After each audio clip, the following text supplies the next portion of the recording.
File 9 अंक 9 आरंभ। उपन्यास गोदान का शेष। प्रातःकाल होरी के घर में एक पूरा हंगामा हो गया। होरी धनिया को मार रहा था। धनिया उसे गालियां दे रही थी। दोनों लड़कियां बाप के पांव से लिपटी चिल्ला रही थी और गोबर मां को बचा रहा था। बार बार होरी का हाथ पकड़कर पीछे ढकेल देता, पर ज्यों ही धनिया के मुंह से कोई गाली निकल जाती, होरी अपने हाथ छुड़ाकर उसे 2-4 घूंसे और लात जमा देता। उसका बूढ़ा क्रोध जैसे किसी गुप्त संचित शक्ति को निकाल लाया हो। सारे गांव में हलचल पड़ गई। लोग समझाने के बहाने तमाशा देखने आ पहुंचे। शोभा लाठी टेकता खड़ा हुआ। दाता दीन ने डांटा, ये क्या है होरी, तुम बावले हो गए हो क्या? कोई इस तरह घर की लक्ष्मी पर हाथ छोड़ता है? तुम्हें तो ये रोग न था क्या? हीरा की छूत तुम्हें भी लग गई? होरी ने पालागन करके कहा, महाराज तुम इस बखत न बोलो, मैं आज इसकी बांध छुड़ाकर तब दम लूंगा। मैं जितना ही तरह देता हूं उतनी ही ये सर पर चढ़ती जाती है। धनिया सजल क्रोध में बोली, महाराज तुम गवाह रहना, मैं आज इसे और इसके हत्यारे भाई को जेल भिजवाकर तब पानी पीऊंगी। इसके भाई ने गाय को माहुर खिलाकर मार डाला। अब जो मैं थाने में रपट लिखाने जा रही हूं तो ये हत्यारा मुझे मारता है। इसके पीछे अपनी जिंदगी चौपट कर दी, उसका ये इनाम दे रहा है। होरी ने दांत पीसकर आंखें निकालकर कहा, फिर वही बात मुंह से निकाली। तूने देखा था होरी को माहुर खिलाते?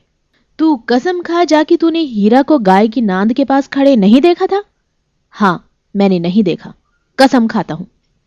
बेटे के माथे पर हाथ रख के कसम खा। होरी ने गोबर के माथे पर कांपता हुआ हाथ रखकर कांपते हुए स्वर में कहा, मैं बेटे की कसम खाता हूं कि मैंने हीरा को नांद के पास नहीं देखा।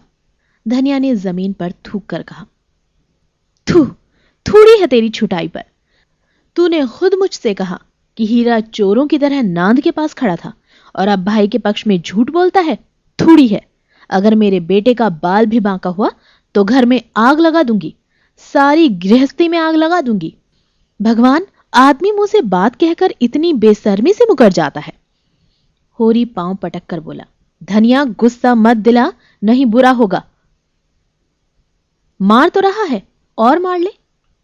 जा, तू अपने बाप का बेटा होगा तो आज मुझे मारकर तब पानी पिएगा।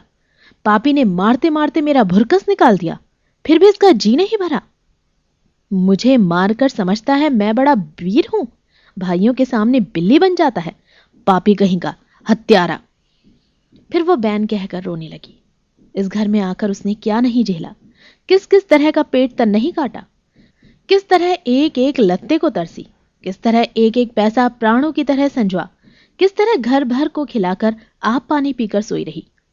और आज उन सारे बलिदानों का ये पुरस्कार? भगवान बैठे ये अन्याय देख रहे हैं और उसकी रक्षा को नहीं दौड़ते।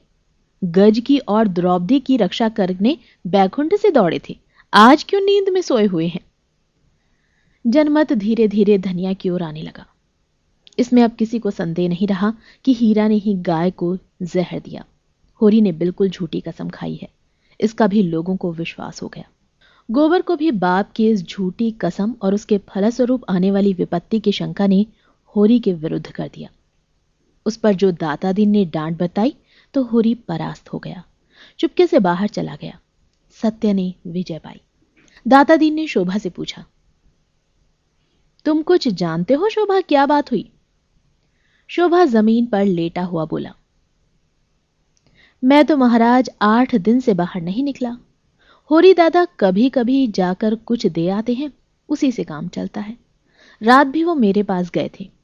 किसने क्या किया मैं कुछ नहीं जानता। हां, कल सांझ को हीरा मेरे घर खुरपी मांगने गया था। कहता था एक जड़ी खोदना है। फिर तब से मेरी उससे भेंट नहीं हुई।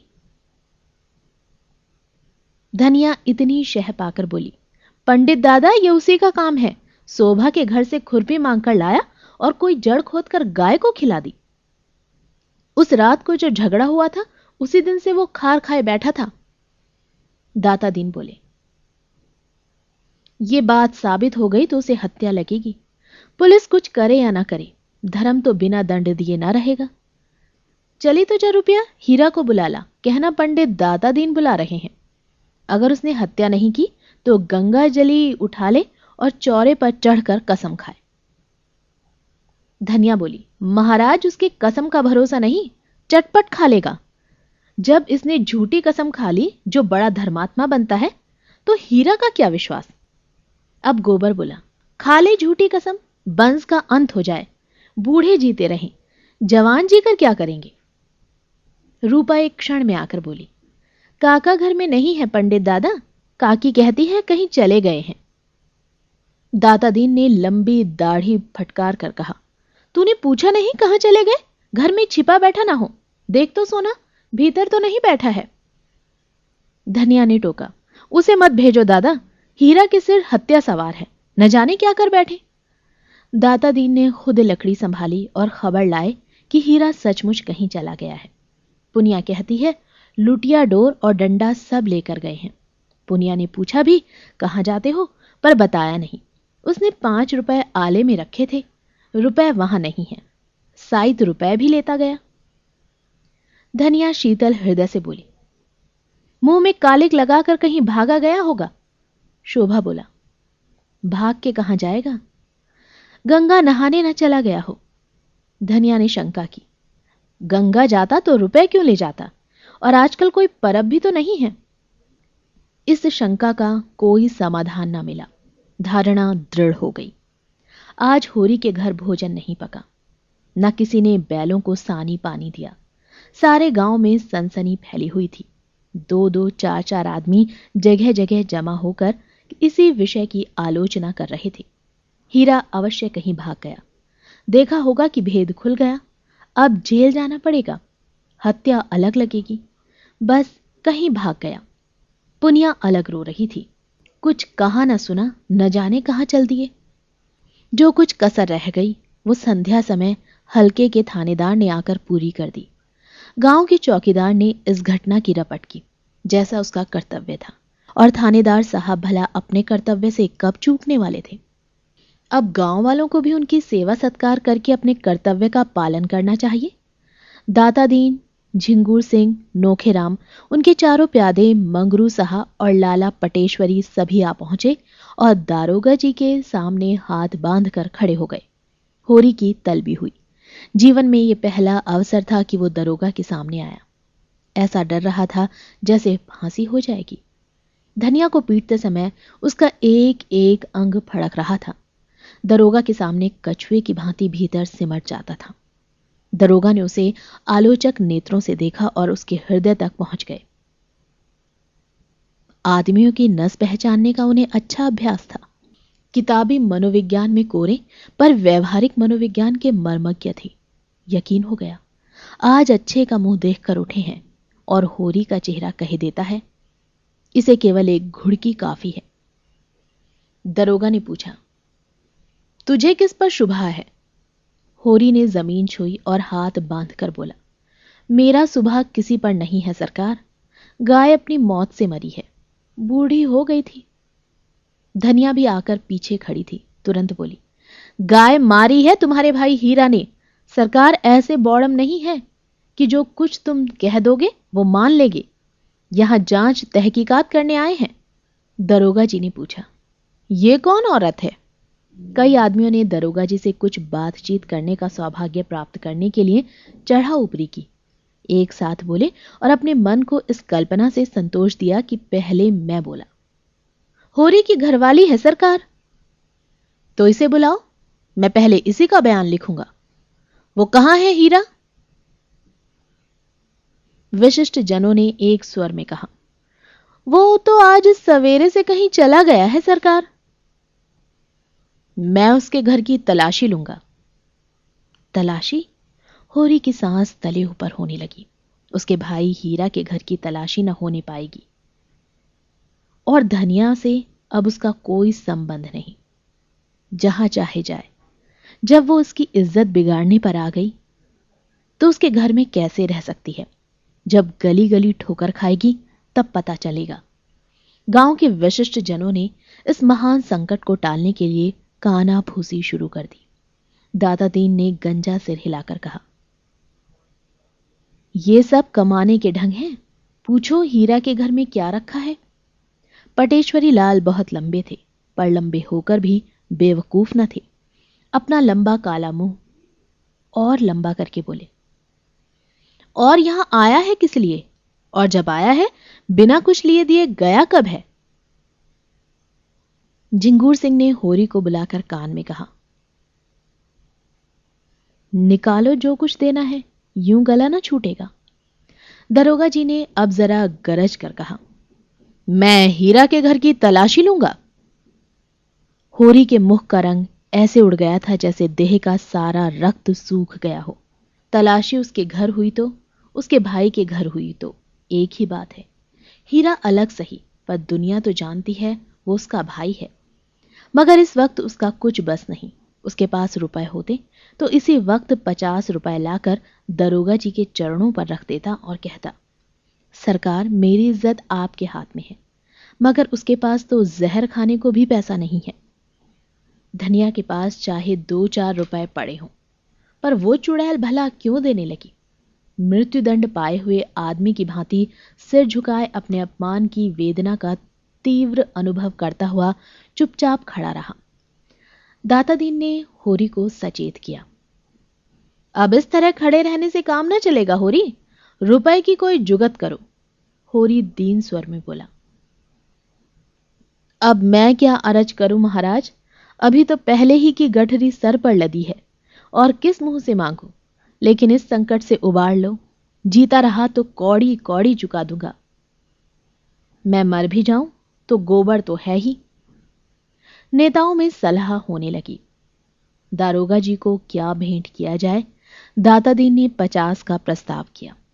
झिंगूर सिंह के अनुमान में 100 से कम पर सौदा न होगा। नोखेराम भी 100 के पक्ष में थे और होरी के लिए 100 और 50 में कोई अंतर न था। इस तलाशी का संकट उसके सिर से टल जाए, पूजा चाहे कितनी ही चढ़ानी पड़े। मरे को मन भर लकड़ी से जलाओ या 10 मन से, उसे क्या चिंता। मगर पटेश्वरी से यह अन्याय न देखा गया। कोई डाका या कत्ल तो हुआ नहीं, केवल तलाशी हो रही है, इसके लिए 20 रुपए बहुत हैं। नेताओं ने धिक्कारा, तो फिर दारोगा जी से बातचीत करना, हम लोग नगीच न जाएंगे, कौन गुड़ खाए। होरी ने पटेश्वरी के पांव पर अपना सिर रख दिया, भैया मेरा उद्धार करो, जब तक जीऊंगा तुम्हारी ताबेदारी करूंगा। दारोगा जी ने फिर अपने विशाल वक्ष और विशालतर उदर की पूरी शक्ति से कहा, कहां है हीरा का घर, मैं उसके घर की तलाशी लूंगा। पटेश्वरी ने आगे बढ़कर दारोगा जी के कान में कहा, तलाशी लेकर क्या करोगे हुजूर, उसका भाई आपकी ताबेदारी के लिए हाजिर है। दोनों आदमी जरा अलग जाकर बातें करने लगे। कैसा आदमी है? बहुत ही गरीब है हुजूर, भोजन का ठिकाना भी नहीं। सच? हां हुजूर, ईमान से कहता हूं। अरे तो क्या एक 50 का डॉल भी नहीं है? कहां की बात हुजूर, 10 मिल जाए तो 1000 समझिए। 50 तो 50 जन्म में भी मुमकिन नहीं है, और वो भी जब कोई महाजन खड़ा हो जाएगा। दारोगा जी ने 1 मिनट तक विचार करके कहा, तो फिर उसे सताने से फायदा, मैं ऐसे लोगों को नहीं सताता जो आप ही मरे हुए हों। पटेश्वरी ने देखा निशाना और आगे जा पड़ा। बोले, नहीं हुजूर, ऐसा ना कीजिए, नहीं फिर हम कहां जाएंगे। हमारे पास दूसरी और कौन सी खेती है। तुम इलाके के पटवारी हो जी, कैसी बातें करते हो। जब ऐसा ही कोई अवसर आ जाता है तो आपकी बदौलत हम भी कुछ पा जाते हैं, नहीं पटवारी को कौन पूछता है।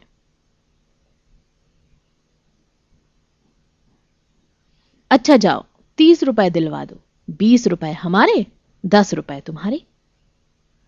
4 मुखिया हैं, इसका ख्याल कीजिए। अच्छा आधे आधे पर रखो, जल्दी करो, मुझे देर हो रही है। पटेश्वरी ने झिंगुरी से कहा। झिंगुरी ने होरी को इशारे से बुलाया, अपने घर ले गए। 30 रुपए गिनकर उसके हवाले किए और एहसान से दबाते हुए बोले, आज ही कागज लिखा लेना, तुम्हारा मुंह देखकर रुपए दे रहा हूं, तुम्हारी भलमनसी पर। होरी ने रुपए लिए और अंगूछे के कोर में बांधे प्रसन्न मुख आकर दरोगा जी की ओर चला। सहसा धनिया झपट कर आगे आई और अंगूछी एक झटके के साथ उसके हाथ से छीन ली। गांठ पक्की न थी, झटका पाते ही खुल गई और सारे रुपए जमीन पर बिखर गए। नागिन की तरह फुंकार कर बोली, ये रुपए कहां लिए जा रहे हो बता? भला चाहता है तो सब रुपए लौटा दे, नहीं कह देती हूं घर के परानी रात दिन मरे और दाने दाने को तरसे, लत्ता भी पहनने को मयस्सर न हो और अंजुरी भर रुपए लेकर चला है इज्जत बचाने। ऐसी बड़ी है तेरी इज्जत, जिसके घर में चूहे लोटे वो भी इज्जत वाला है। दारोगा जी तलाशी ही तो लेगा, ले ले जहां चाहे तलाशी। एक तो 100 रुपए की गाय गई, उस पर ये पलेथन, वाहरी इज्जत। होरी खून का घूंट पीकर रह गया। सारा समूह जैसे थर्रा उठा, नेताओं के सिर झुक गए। दारोगा का मुंह जरा सा निकल आया। अपने जीवन में उसे ऐसी लताड़ न मिली थी। होरी स्तंभित सा खड़ा रहा। जीवन में आज पहली बार धनिया ने उसे भरे अखाड़े में पटकनी दी, आकाश तका दिया। अब वो कैसे सिर उठाए? मगर दरोगा जी इतनी जल्दी हार मानने वाले न थे। खिसियाकर बोले, मुझे ऐसा मालूम होता कि इस शैतान की खाला ने हीरा को फंसाने के लिए खुद गाय को जहर दे दिया। धनिया हाथ मटकाकर बोली, हां दे दिया, अपनी गाय थी मार डाली, फिर किसी दूसरे का जानवर तो नहीं मारा। तुम्हारी तहकीकात में यही निकलता है तो यही लिखो। पहना दो मेरे हाथ में हथकड़ियां, देख लिया तुम्हारा न्याय और तुम्हारी अक्कल की दौड़।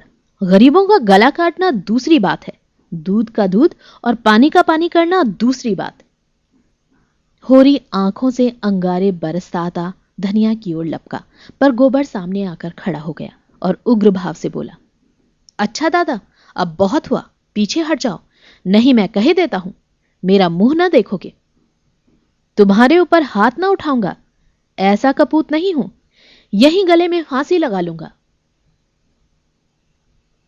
होरी पीछे हट गया और धनिया शेर होकर बोली, तू हट जा गोबर, देखो तो क्या करता है मेरा। दरोगा जी बैठे हैं, इसकी हिम्मत देखूं। घर में तलाशी होने से इसकी इज्जत जाती है, अपनी मेहरिया को सारे गांव के सामने लतियाने से इज्जत नहीं जाती। यही तो वीरों का धर्म है। बड़ा वीर है तो किसी मर्द से लड़े, जिसकी बाह पकड़कर लाया उसे मारकर बहादुर न कहलाएगा। तू समझता होगा मैं इसे रोटी कपड़ा देता हूं, आज से अपना घर संभाल।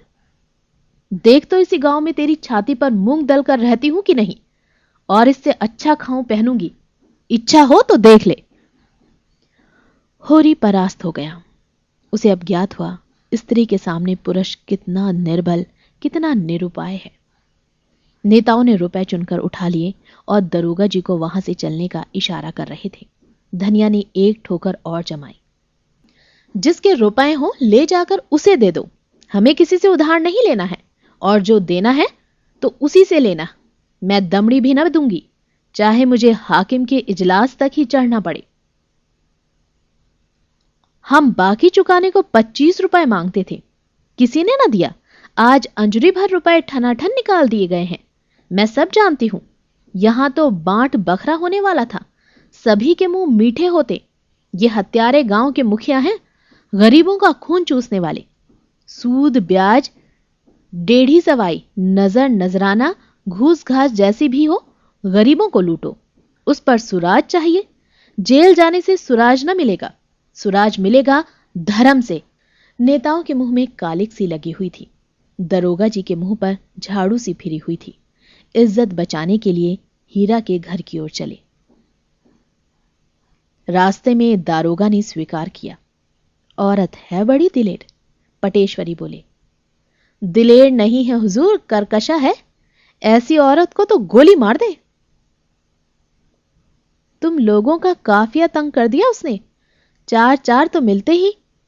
हुजूर के भी तो 15 रुपए गए, मेरे कहां जा सकते हैं। वो ना देगा, गांव के मुखिया देंगे, और 15 रुपए की जगह पूरे 50 रुपए। आप लोग चटपट इंतजाम कीजिए। पटेश्वरी ने हंसकर कहा। हुजूर बड़े दिल्लगी बाज हैं, दाता दीन बोले। बड़े आदमियों के यही लक्षण हैं, ऐसे भाग्यवानों के दर्शन कहां होते हैं, दारोगा जी ने कठोर स्वर में कहा।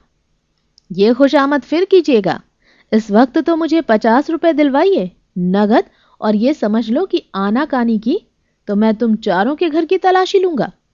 बहुत मुमकिन है कि तुमने हीरा और होरी को फंसाकर उनसे 150 ऐंठने के लिए यह पाखंड रचा हो। नेतागण अभी ये समझ रहे हैं, दरोगा जी विनोद कर रहे हैं। झिंगुर सिंह ने आंखें मारकर कहा, निकालो 50 रुपए पटवारी साहब।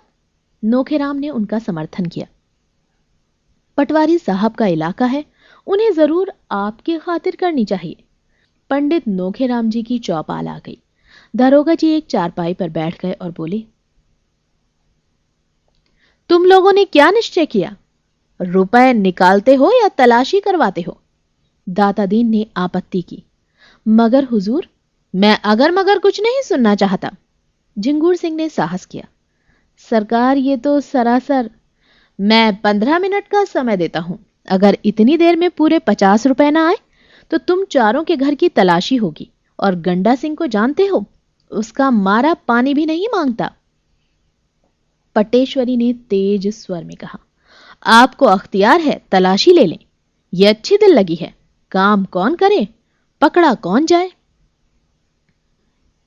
मैंने 25 साल थानेदारी की है, जानते हो, लेकिन ऐसा अंधेर तो कभी नहीं हुआ। तुमने अभी अंधेर नहीं देखा? कहो तो वो भी दिखा दूं। एक एक को 5-5 साल के लिए भिजवा सकता हूं। ये मेरे बाएं हाथ का खेल है। डाके में सारे गांव को काले पानी भिजवा सकता हूं। इस धोखे में ना रहना। चारों सज्जन चौपाल के अंदर जाकर विचार करने लगे। फिर क्या हुआ किसी को मालूम नहीं। हां, दारोगा जी प्रसन्न दिखाई दे रहे थे और चारों सज्जनों के मुंह पर फटकार बरस रही थी। दारोगा जी घोड़े पर सवार होकर चले तो चारों नेता दौड़ रहे थे। घोड़ा दूर निकल गया तो चारों सज्जन लौटे। इस तरह मानो किसी प्रियजन का संस्कार करके शमशान से लौट रहे हों। सहसा दाता दीन बोले, मेरा सराप न पड़े तो मुंह न दिखाऊं। नोखेराम ने समर्थन किया। ऐसा धन कभी फलते नहीं देखा। पटेश्वरी ने भविष्यवाणी की। हराम की कमाई हराम में जाएगी। झिंगुरी को आज ईश्वर की न्यायपरता में संदेह हो गया। भगवान न जाने कहा है कि यह अंधेर देखकर भी पापियों को दंड नहीं देते। इस वक्त इन सज्जनों की तस्वीरें खींचने लायक थी। अंक 9 समाप्त। उपन्यास गोदान का शेष सुनने के लिए कृपया अगली फाइल नंबर 10 को सुनें।